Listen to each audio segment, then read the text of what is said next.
নির্বাচনী সংস্কার হয়ে গেলে দ্রুত রোডম্যাপ ঘোষণা করা হবে বলে জানিয়েছেন অন্তর্বর্তী সরকারের প্রধান উপদেষ্টা ডক্টর মোহাম্মদ ইউনূস। সরকারের ১০০ দিন পূর্তি উপলক্ষে জাতির উদ্দেশ্যে দেয়া ভাষণে তিনি একথা জানান। জুলাই আগস্টে গণহত্যাকারী স্বৈরাচার শেখ হাসিনাকে ভারত থেকে ফেরত চাওয়া হবে বলে জানান প্রধান উপদেষ্টা। গণঅভ্যুত্থানে শহীদদের পরিবারকে পুনর্বাসন ও আহতদের চিকিৎসার সম্পূর্ণ ব্যয় সরকার বহন করবে বলে জানান ডক্টর মোহাম্মদ ইউনূস।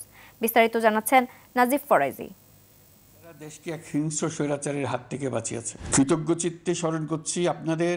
সরকারের ১০০ দিন পূর্তিতে জাতির উদ্দেশ্যে দেয়া ভাষণে শুরুতে মুক্তিযুদ্ধের শহীদ ও জুলাই আগস্টে ফ্যাসিবাদ বিরোধী অভ্যুত্থানে শহীদদের স্মরণ করেন অন্তর্বর্তী সরকারের প্রধান উপদেষ্টা।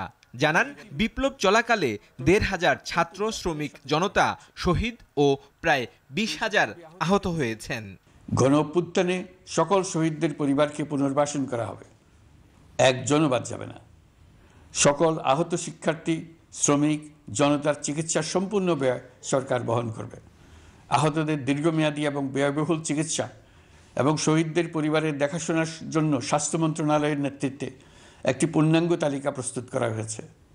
প্রতিটি শহীদ পরিবারকে সরকারের পক্ষ থেকে ৩০ লক্ষ টাকা দেওয়া হচ্ছে। কেবল জুলাই আগস্টের হত্যাকাণ্ডই নয়, গত ১৫ বছরে গুম খুন সহ সব অপকর্মের বিচার করার কথা জানান ডক্টর ইউনূস। প্রতিটি হত্যার বিচার আমরা করবই।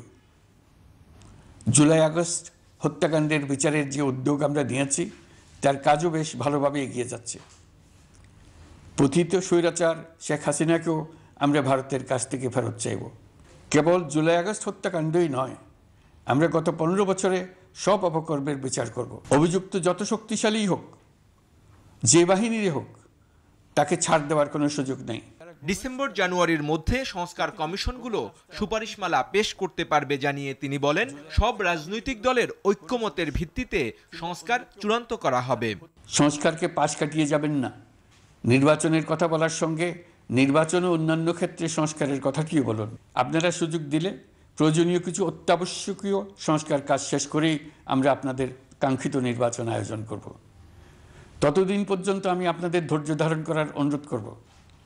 আমরা চাইব আমরা যেন এমন একটি নির্বাচন ব্যবস্থা সৃষ্টি করতে পারি যা যুগ যুগ ধরে অনুসরণ করা যাবে।